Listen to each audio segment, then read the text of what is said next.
Oh my God, I'm pregnant with an ugly co living property and I don't know how to raise it. I have been dying to do this episode. Welcome to the Co Living IQ podcast. I'm your host, Quentin Went. Let's just jump in. This is what I'm seeing today. It's really the middle of July 2026. I got off the phone yesterday and I had a student call and she said, "Hey, I need some help. I currently got into a deal. I was a partner with somebody else, and I became overnight a co-living operator." So what did they do? They took the path of least resistance. They wanted to get in the game. So the two partners, the capital partner and herself, they partnered with somebody that said, "I'll handle everything." So this third party operator handled the conversion, handled the GC, handled the management and the operations. Biggest problem is they have no transparency into the business. Look, everybody gets into co-living however they get into co-living. I got into co-living because I took a job at a company called PadSplit. It was the nation's largest digital platform for co-living, and I got to learn the business from the inside out. And I spent 5 years there, and I had the amazing experience of being able to talk and interact with so many different operators, their property managers, their realtors that actually sold them their properties, the people that ended up living in the houses on the demand side. We call those the members. I learned so much about the business from the inside and out. And then that's when I took the leap and said, "Hey, if all of these people can own properties, why are some really successful and why are some not so successful?" So I set out on doing what I do in my ADD and OCD head, and I studied everything. I asked a million questions. You talk to my friends, they'll talk about, "Hey, did Quentin interrogate you?" I'm such a believer in ask questions. Like, what's the downside? I'm going to learn more. And so ultimately, I spent 5 years digging through and looking for, as my friend Maddie would say, I look for the brass in the muck. So I look for patterns. And that's another thing is if you're not a pattern recognition person, like I pride myself in being, some people call it principle thinking. Other people call it pattern recognition. For me, one of my favorite books was Freakonomics. How can you take two disparate things and then find a correlation between the two and then see if there's a pattern in there? So one of the things that I wanted to talk about was this woman's experience. She called me and this is how she got into co-living. And it's not unnormal. Is like, this is how people become landlords, right? Either somebody passes away, you acquire a property, you're like, what do I do with it? I hear about this passive earning and I should go ahead and rent it. Ooh, what's this thing called co-living or shared rooms or single room occupancy? So many different ways that people get into co-living. The problem that I think everything that shakes down to it, there's so many pieces of it. There's a property acquisition, whether it's inherited, whether you purchased it, whether you cajoled it from somebody else, whether you found, I don't care how you got the property. You have to acquire a property. And then you have to convert this property into a model that allows you to run a shared living or co-living business, rent by the room, call it what you may. So now you get into converting this property. That costs money. And now all of a sudden you have to go and operate this bad boy. So, okay, the operations piece, that should be the most important thing because when you acquire a property, you pay money. When you renovate a property, you pay money. And then when you operate the property, you're supposed to collect money. This is essentially the framework of why I created my company. It's called Co-Living IQ, coaching and mentorship program. Go check the website out. It tells you everything you need on there. But these are the lessons that I see on an every single day basis. And my goal in all of this is we should be educating the investors who believe in something like affordable housing and wanting to put their own money at risk to create affordable housing. Amazing. That's a noble, noble idea. Here's the problem. If you lose money on this investment that has a noble purpose and you're not a gazillionaire and you're trying to be philanthropic, you're going to sell the business. Because I don't care, unless you're the mayor of New York, this isn't a socialist society. We're a capitalistic society. Real estate investors are in it for two things. I want tax benefits, I want cash flow, and I want some combination of those. And then if I can get debt pay down and if I can get appreciation, I get the four banger, right? Like that is amazing. But today, I just want to focus on if you are this avatar, this ideal customer profile, I call it. If you are somebody who is pregnant with an ugly ass co-living property that you somehow got your hands on, and you're like, oh my God, I don't know how to make money in this business. I don't even know where to start. I just knew that like I wrote checks and people took them and now I have title and I own this property. How do I do the conversion? If I followed the normal model, I would just go ahead and put 6, 7, 8 bedrooms in this thing and call it a day and hope to God that this platform I sign up for goes and does it. Or I could take the passive approach and go hire a third-party property manager. He's going to handle everything. There are some lessons in life that you should take on. And if you haven't heard this lesson in life that says there is no such thing as a free lunch. My dad taught it to me. I never fully understood it until I got older, and he's right. There's just no such thing as a free lunch. If you want somebody else to do all the work, they're going to make a lion's share of the money. I can't tell you how many students that I work with where they thought if they just acquired the property, put some walls up, put some furniture in, check, wrote all the checks, and then they went live on a platform that the money was just going to rain down from above and they were just going to bank 2 to 3 times the income. Well, in reality, the business model does work. You put 8 people in a house, they pay you $800 a pop, $6,400 of top line gross total revenue if the house is 100% filled. Okay, that's a fantastic way to sell this idea. Here's some reality. Mortgage gets paid, insurance gets paid, PITI, right? We pay utilities in shared housing. You got to maintain the house.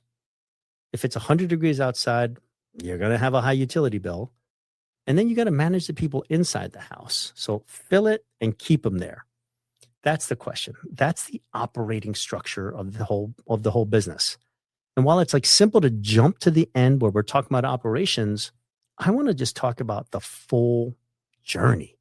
What do you do if you're currently pregnant with an ugly ass co-living house and you don't know what to do with it and you have no idea how to raise it? Let's jump into that idea. So this lady, I met with her for about an hour. We're just kind of doing an assessment on our business. And I just asked her, like, what are your goals? Like, what do you actually want to get done here? Like, why did you buy this thing? She wants an investment property. She wants the tax benefits. She wants to do affordable housing and provide affordable housing. And then I just introduced her to my favorite saying, no margin, no mission. It's not really hard to figure it out, but it just makes a lot of sense. If I want to provide a mission, I better make enough money, either in a different business where I'm okay using it as a philanthropy, but in this business, this can be a true win-win. That's why it's so appealing to me.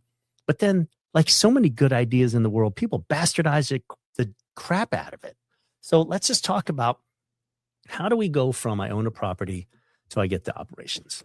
I'm a huge believer in reverse engineering everything. If you can reverse engineer everything, it helps you because you already know what the answer is going to be. It's like Legos. You got all the pieces in bags. I always look at the damn picture. Same thing with puzzles. I know what the end thing's going to be. I always have the box lid up in front of me because I need to know what I am trying to build toward. Same kind of concept in this business, right? It applies to everything that you're doing. So just think about it that way. I asked her simply, if I were to ask you this question, I want you to ask yourself this. Do you have a brand in mind? Because we get into this business and we think about it like, hey, this platform's going to handle everything for me. That was the salesperson's job. That's what the person was supposed to help you feel confident that if you know nothing, the platform will handle that.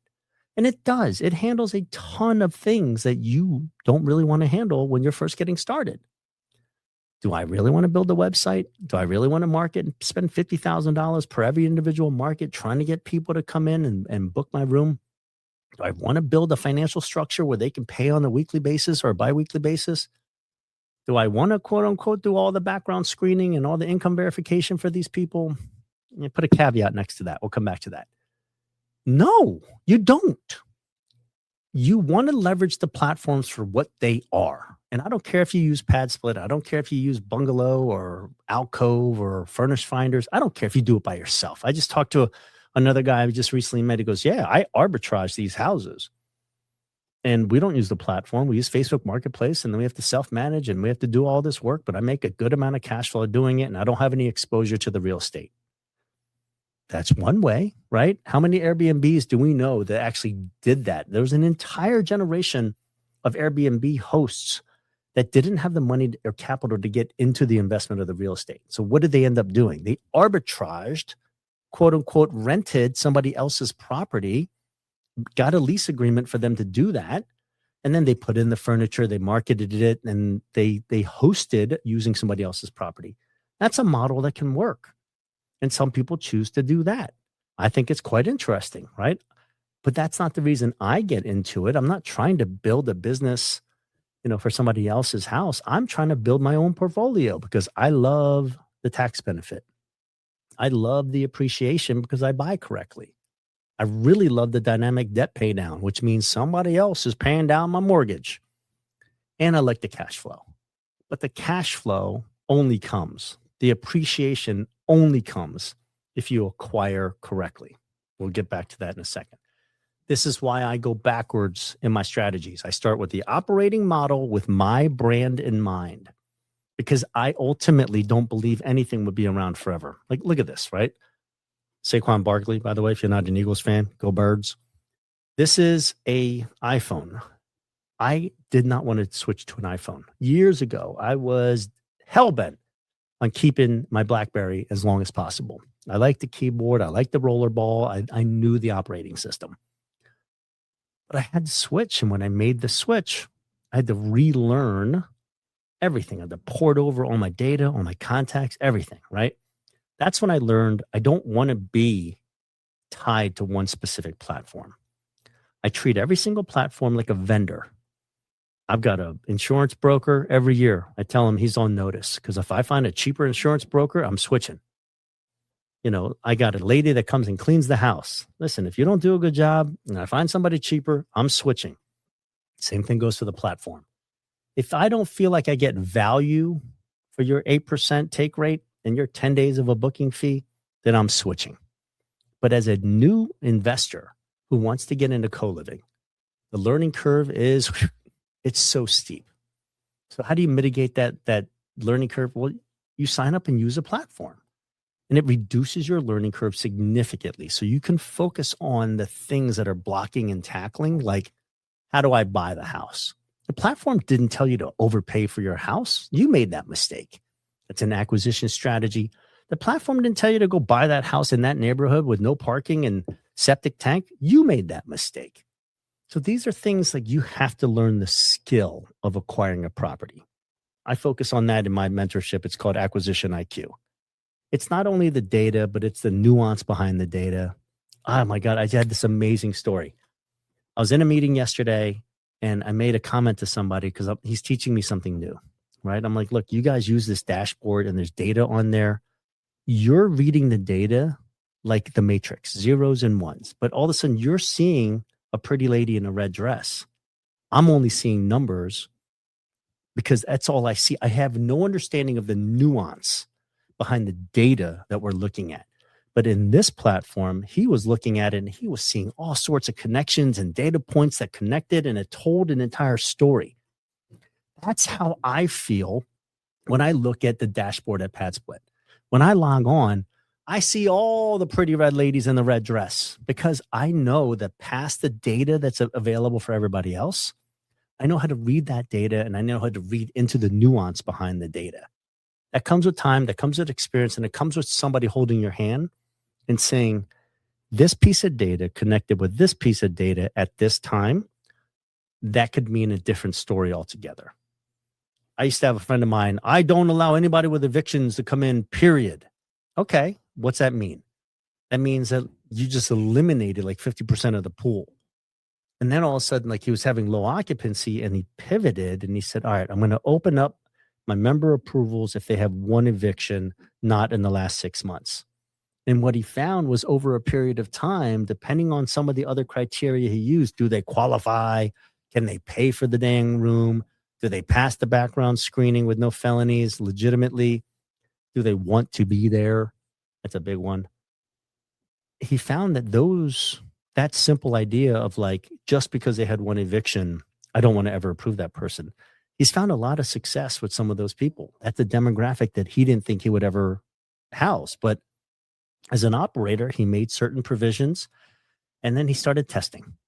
And he's found some success, not some success, some not such good stories on success, but he's found the ability to go ahead and say, I can increase the people that I allow in if they meet certain criteria, which is, are you gainfully employed? Do you have a steady job? Can you afford this house, or is it going to be an economic struggle? And then, do you intentionally want to live in a house shared property with 5, 6, 7 other people? That's kind of how he's pivoted the operations.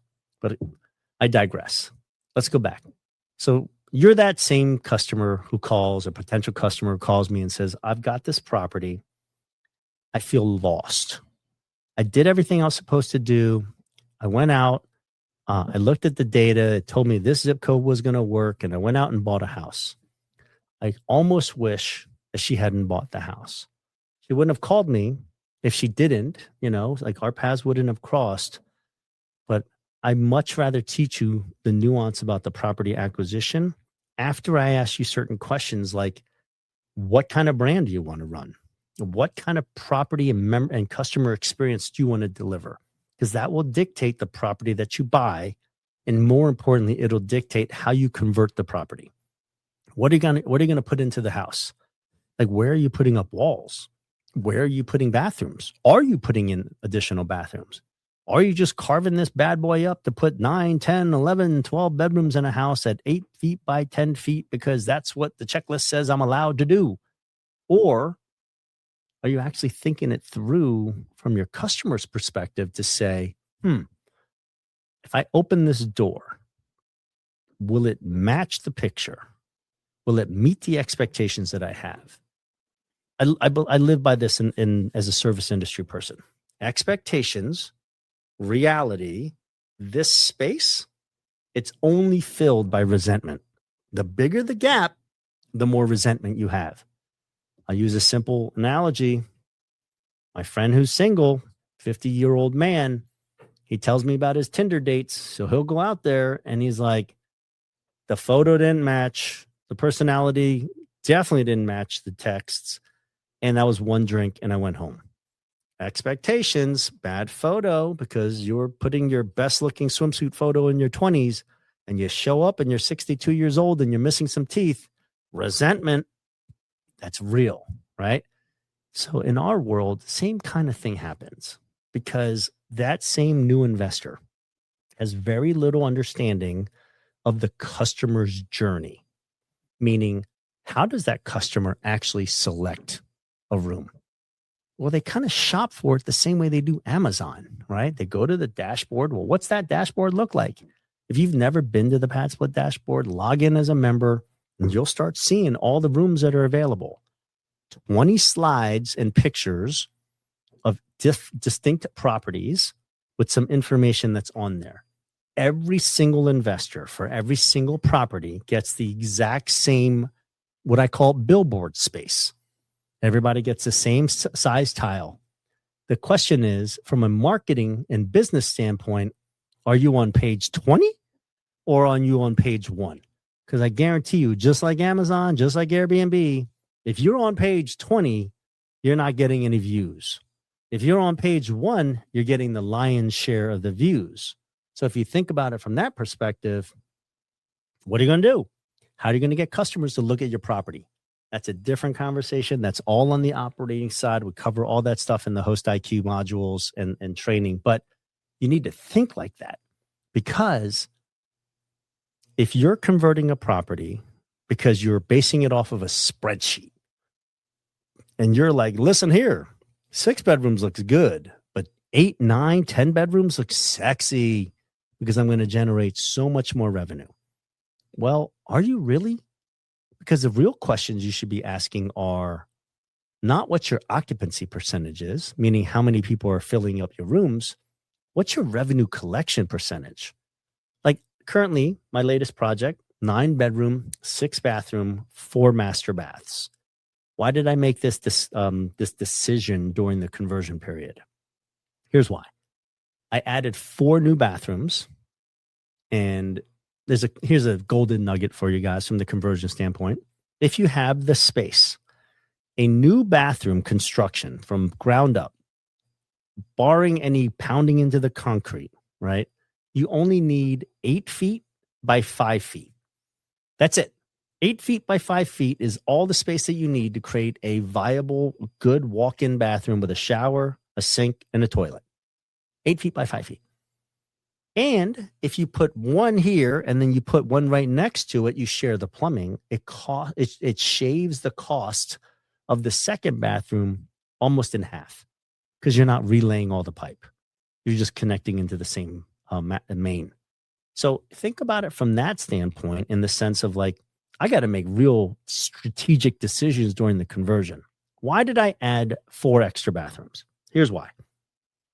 When I did my underwriting, 9-bedroom house, I got bedrooms that cost $300. I've got bedrooms that cost $157. Actually, no, $175. And so with that in mind, I took the blended rate of all of them and I said, how many rooms do I need to break even on utilities and principal and interest, or PITI, my mortgage and interest and taxes? I did the math, blended rate across everything. I needed 4.5 rooms filled. So I'd say 5, right? So every single room in a 9-bedroom house, just do the division, right? It's worth 11.11% for vacancy. So in my math, when I underwrote as an average price point, all I need is 5 bedrooms filled and I am profitable because I only needed 4 and change from a blended rate to be profitable. Here's what I also know. I'm dropping nuggets here all over the place for you guys. I added the extra bathrooms because here's what happens in the real world. People like their own bathrooms. The price point tends to be higher. If the price point tends to be higher, the quality of human being and the job that they have, I shouldn't say quality of human being. Let me rephrase that. The person that can afford more, who has a higher paying job, can afford the rooms that are $250, $260, $275, or $300. Okay? Knowing that, that person's likelihood of being able to pay may be better. That person's likelihood of having a more consistent job that's not hourly and that fluctuates from week to week is better. Meaning, I started with my customer in mind, my ICP, ideal customer profile, or some other people call it an avatar. I wanted a working professional who preferably had a car that has the option to pay $1,600 in rent, $1,500 in rent, $300 for utilities. Instead of paying $1,800, $1,900, they're paying $1,000 a month to me, all utilities included. They're quote unquote renting smarter. So that's my brand for my co-living properties is called Rent Smarter, because I'm looking for these customers that want to opt down and make a choice to save some money, $600 to $800 a month. I can market around that. I do market around that.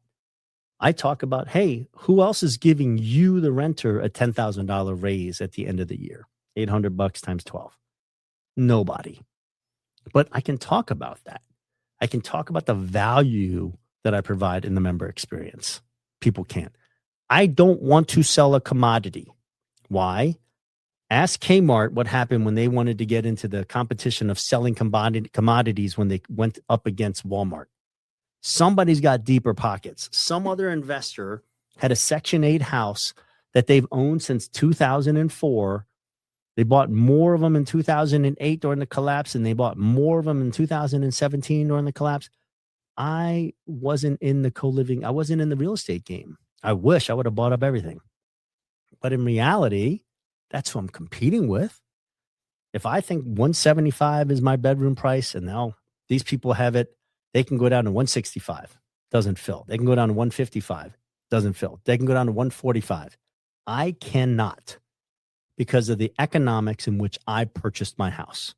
So if I can't compete solely on price, what other things can I compete on? This is the whole Salt Bay idea of why I believe hospitality and shared housing and co-living can work. And together, that's a recipe for tenure and happy customers and high referrals. That's the core of my business model. Do you incorporate lessons of hospitality in your co-living business? So the whole frame of this, the podcast today was, I'm pregnant with an ugly baby. I don't know what to do with it. Okay. Start by simply writing down. This is your call to action for today. Write down, what is my brand? What is my co-living brand? If PadSplit closed and went away tomorrow, and I had to go put it on a different marketplace, or if I had to go to Facebook Marketplace, what is the experience that you are selling? Because it can't just be a room. If it's a room with some furniture, you could do that on any single platform. And you're going to have to compete like a commodity. I do this all the time. I go to Amazon and I look up commodities. For instance, I did it in a training that I did for my mastermind group. We went out there and we looked for toilet paper holders because I was shopping for toilet paper dispenser holders because I needed to put them in my bathrooms. I went to Amazon and there are 56,000 different toilet paper dispenser holders out there, ranging in price from $4 to $29. Some of them had a speaker in there. Some of them had a ledge that you could put your phone on. Some of them had dual toilet paper holders, all sorts of stuff. This is what I mean. If you're selling a commodity, you need to figure out how to differentiate yourself. You need to figure out how the Amazon platform works so that better reviews, more reviews lift you up. You get more visibility on page one. Color photos, right? Do you have multiple angles of the thing? Do you have the measurements of the thing? Like, do you have, it's on Prime, it's available tomorrow? Is it on discount? All of these features make a commodity-based little tile of toilet paper dispenser 1 more attractive than toilet paper dispenser 2.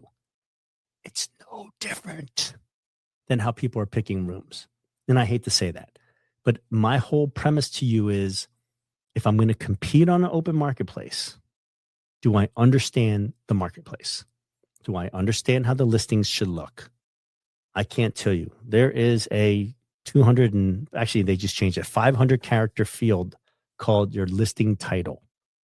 And some people take the default listings. Live in Decatur, Georgia, versus somebody like me who understands how the system works, right? So I know that there's only 77 characters before you get into what they call in the fold, the ... right? If you have a 3-paragraph description, it stops because you can only display 77 characters. What happens to the rest of it? Well, you better move all the good stuff to the front 77. My listing says something crazy, right? Like, I lead out with my brand, rent smarter in city, because I've got different houses across different cities. And then it says the Uber Black of PadSplit. It's just enough characters to fit above the fold, but it delivers what I'm trying to say is that, look, any room is a room.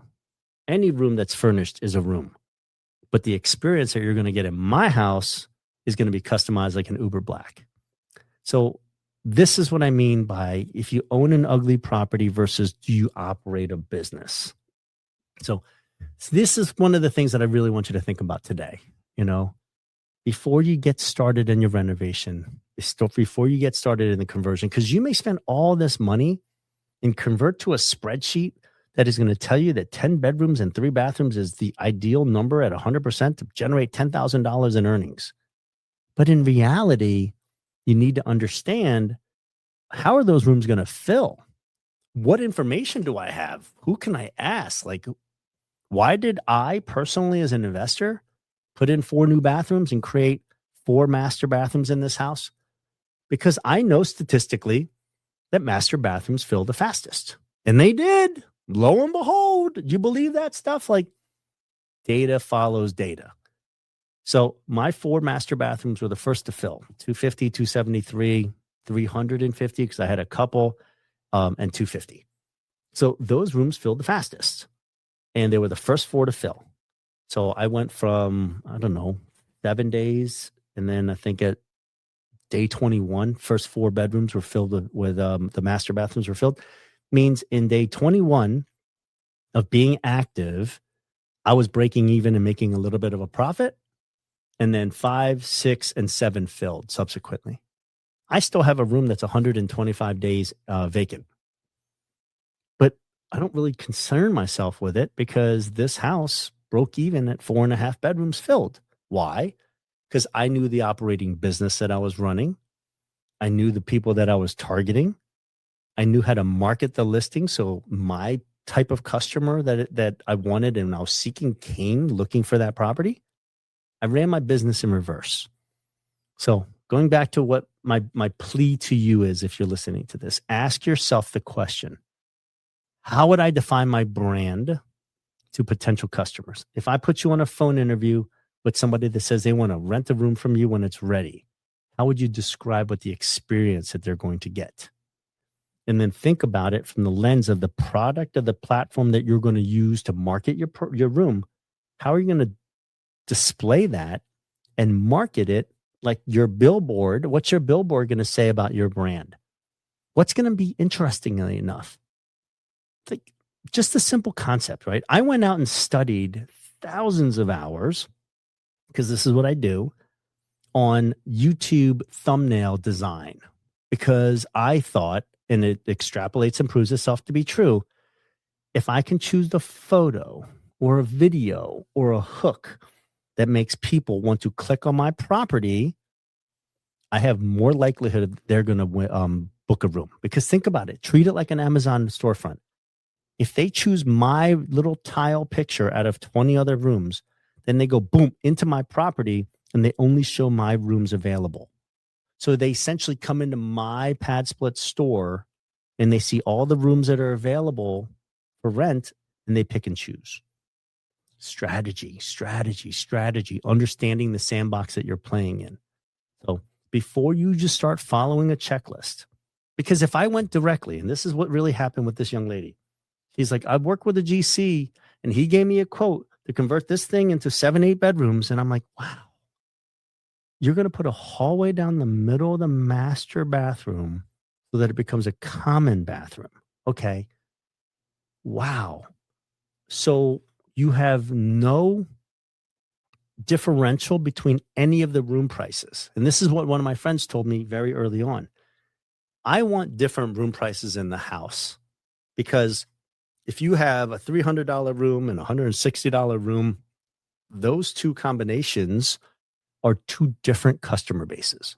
If all 9 of your bedrooms, 8 of your bedrooms are priced at $165, that means you have to go find 8 quality human beings that qualify, that want to live together at that socioeconomic ladder, at that price point, at that demographic, all wanting to live in your house at the same time. As a business model, does that make sense? Do you see what I'm saying? Like, these questions that we're talking about are so far off the radar of what new investors are thinking about. This is what we do. When I talk about like the co-living business, we start on the backside of the operating business and we take those thoughts and they inform the acquisition, the conversion and renovation, and then the operation. Why do I set up my rooms a certain way? Because I'm trying to appeal to where they click on it, and then when they book it, and then will they screen correctly and pass my interview? And then when they get there, are they satisfied with the room? I average 5 stars because why? I tell them what to expect, and this is what they get. Very, very little room for resentment. Most of the people, so I'll read a text to you. So, this young lady, when she moved in yesterday, she said, this was pretty awesome. All right. She said, okay, I made it to the house, about to go check in. This is a beautiful home. Thank you. And I responded back, hey, welcome home, blah, blah, blah. I believe quality people deserve a quality place to call home. Why do I keep calling it home? Because if I keep telling her, welcome to your room, what it does is it does not translate into the mindset that she's going to stay there for a long enough time to call it home. She's not going to treat it like a home. She's going to just beat the crap out of it like it's just an apartment. She's going to bitch and moan like most apartment people and set the thermometer to 63 degrees thinking that she lives in an apartment complex. It's not. This is not the business that we're running. So how do I manage the people accordingly? Her response was, it's perfect. I love it. Thanks so much. And then she said, hey, where'd you say the bathroom was? And I told her to refer back to the welcome packet we have in the house that shows her a map of where to get there. So these are the kind of things where these are operational systems that we implement. I screened her. I phone interviewed her. I qualified her for the house. I told her what to expect. She had it in her mind. So I asked her simply, flat out, how long do you plan to stay? She's like, I'd like to stay 6 months to a year if it works for me. And I said, hey, define that for me. What does that look like? What would exceed or meet those expectations? She told me. When she moved in, her response to me was exactly what I was looking for. The house is beautiful. It's better than I expected. I look forward to calling this place home. Fantastic. And then, lo and behold, guess what I asked for? Our SOPs or standard operating procedures says I follow up 24 hours after the move-in. Hey, I just want to make sure that everything was to your liking and satisfaction.